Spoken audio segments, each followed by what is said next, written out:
জাপানে যে পরিস্থিতি তৈরি হয়েছে এই ভূমিকম্পের পরে আবার সুনামির সতর্কতা জারি হয়েছে এবং জাপান এই সুনামির মুখোমুখি বারবার দাঁড়িয়েছে। জাপানে এই সুনামি বারবার ভয়াবহ বিপর্যয় তৈরি করেছে। এর আগে 2011 সালে শেষ বিপুল বিপর্যয়টার কথা আশা করি আপনাদের অনেকের মনে আছে। 2011 সালে কিভাবে ফুকুশিমায় সেই পরমাণু বিদ্যুৎ কেন্দ্রে, সেই পরমাণু শক্তি কেন্দ্রে বিপর্যয় তৈরি করে দিয়েছিল সেই সুনামি, এবং তারপরে জাপান দ্বিতীয়বার পরমাণু বিপর্যয়ের মুখে পড়েছিল। সেই ছবি একবার দেখাবো, এই দেখুন সেই ছবি 2011 সালে। আমি পিসিআরকে বলবো একবার নেটস আপ করতে, সেখানকার মানুষের হাহাকার শোনা যাচ্ছে।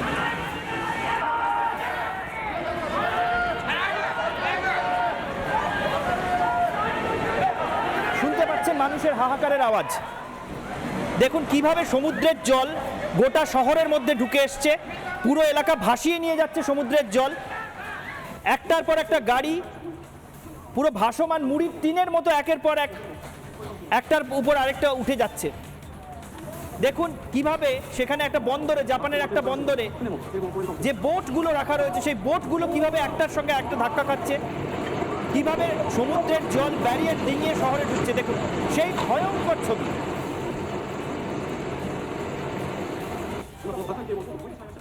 এইটা হচ্ছে সেই সুনামির ছবি 2011 সাল, যে 2011 সালে জল জাপানে সমুদ্র থেকে জাপানের একেবারে লোকালয়ের মধ্যে ঢুকে পরিকাঠামো বিপুলভাবে ধ্বংস করেছিল এবং ভয়াবহ পরমাণু বিপর্যয়ের মুখে পড়েছিল জাপান ফুকুশিমাতে।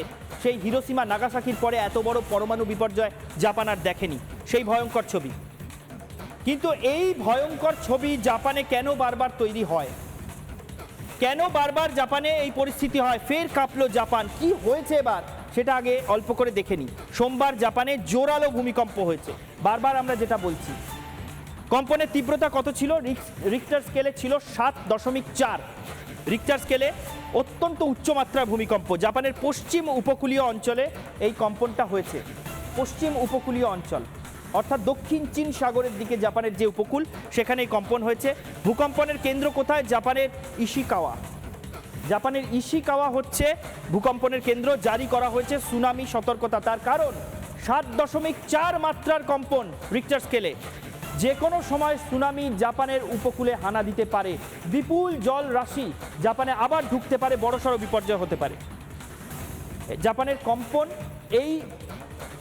এই পরিস্থিতি শুধু জাপানে তৈরি করেছে এমন নয়। এই যে ভূমিকম্প, যে ভূমিকম্পের কারণে জাপানে সুনামি সতর্কতা দিতে হয়েছে এবং জাপানের প্রশাসন প্রস্তুত হয়ে বসে রয়েছে যে কোনো পরিস্থিতির মোকাবিলায়। সেই সুনামি যে শুধু জাপানেই হতে পারে এমন কিন্তু নয়, এই একই ঘটনা কিন্তু আমাদের এখানেও ঘটতে পারে। বঙ্গোপসাগরের জলরাশি কিন্তু যে কোনো সময় ভারতের পূর্ব উপকূলে, দক্ষিণ উপকূলে অথবা পশ্চিমবঙ্গের দক্ষিণ উপকূলে এই রকম ধ্বংসাত্মক অবস্থা তৈরি করতে পারে। কেন তৈরি করতে পারে সেই সমস্ত কিছু আমরা বিশদে দেখাবো, তাই তো সুজিতা? একদম। আসলে ঈশান আপনাদেরকে জানাচ্ছিল যে এই নববর্ষে মূলত কি ঘটেছে। দেখুন, আমরা শুরুতেই বলছিলাম যে অনেকেই জানেন যে জাপান এমনিতেই ভূমিকম্প প্রবণ এলাকা। এখন প্রশ্নটা আসে যে কেন এই ঘটনা বারবার ঘটে বা কী কারণে মূলত ভূমিকম্প হয়ে থাকে।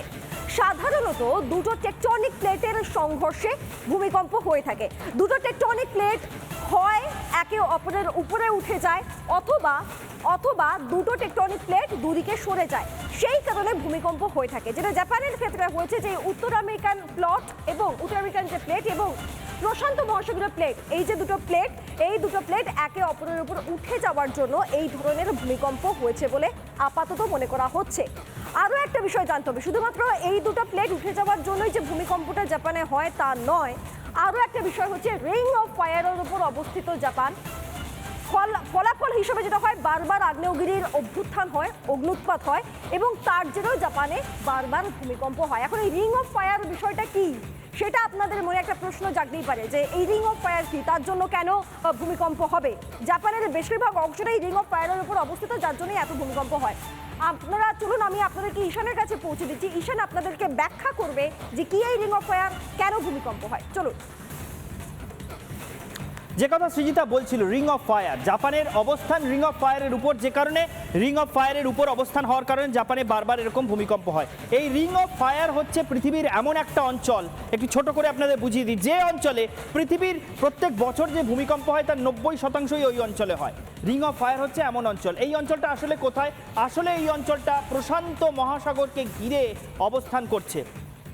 সেই ছবি একবার দেখাবো, একটু মানচিত্রে আপনাদেরকে বুঝিয়ে দিই। এই যে জায়গাটা এখানে দেখতে পাচ্ছেন, এই জায়গাটা হচ্ছে প্রশান্ত মহাসাগর। দেখুন এই পাশটায় রয়েছে উত্তর আমেরিকা, দক্ষিণ আমেরিকা, আর সেই সাগরের এপাশে রয়েছে জাপান, এখানে নিচের দিকে ফিলিপিন্স, এখানে অস্ট্রেলিয়া, আর আরেকটু এপাশে চলে এলে ভারত।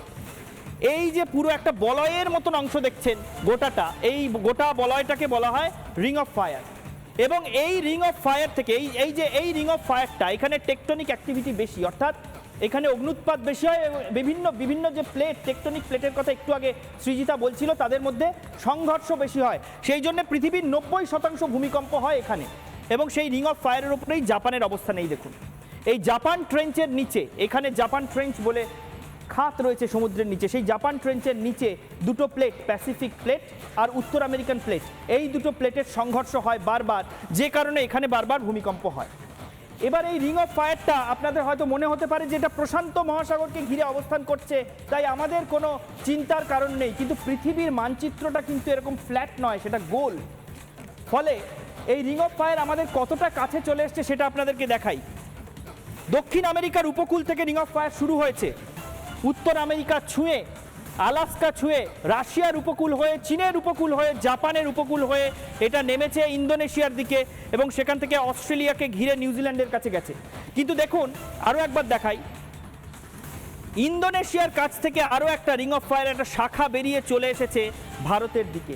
এই শাখা এখানে প্রায় উত্তর পূর্ব ভারতের কাছাকাছি পর্যন্ত বিস্তৃত।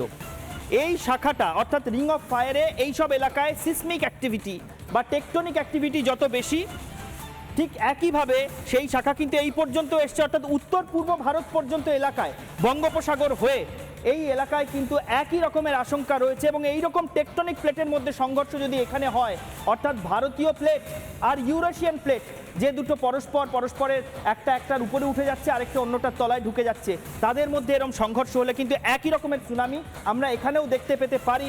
এবং জাপান যতটা প্রস্তুত বারবার ভূমিকম্প সয়ে সয়ে, আমরা আদৌ ততটা প্রস্তুত কিনা তার কিন্তু ঠিক নেই। ফলে আশঙ্কার মেঘ কিন্তু আমাদের মাথার উপর যথেষ্ট। তাই